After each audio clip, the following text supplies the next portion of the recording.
Hello darlings, ఎలా ఉన్నారు అందరూ? హైదరాబాద్ అనగానే చార్మినార్, ట్యాంక్ బండ్, ఇంకా చాలా బిర్యానీ కూడా గుర్తొస్తుంది. అలాగని హయత్ నగర్ అనగానే గుర్తొచ్చేది నాకు మాత్రం ఎగ్ పఫ్. మా హయత్ నగర్లో ఎగ్ పఫ్ మాత్రం తోపు ఉంటుంది. మీరు ట్రై చేయండి. అయ్యంగార్ బేకరీస్ వాళ్ళకి 3 బ్రాంచెస్ ఉన్నాయి. హయత్ నగర్ ఒకటి, కుంట్లూరు రోడ్ ఒకటి. నేను ఈరోజు వెళ్తున్నాను మునుగనూరు దగ్గర ఉన్న బ్రాంచ్, ఎందుకంటే మా ఇంటికి దగ్గరలో ఉంటుంది అది. అక్కడికి వెళ్తున్నా.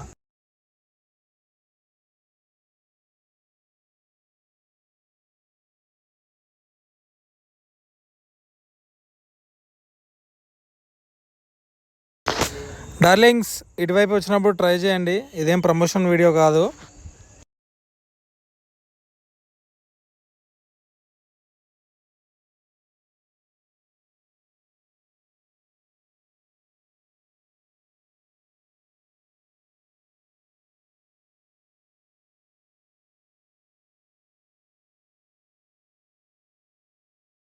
బాబా ఏమని ఉంటుందా డార్లింగ్స్, ఎగ్ పఫ్ మాత్రం సూపర్ డార్లింగ్స్, కంపల్సరీ ట్రై చేయండి.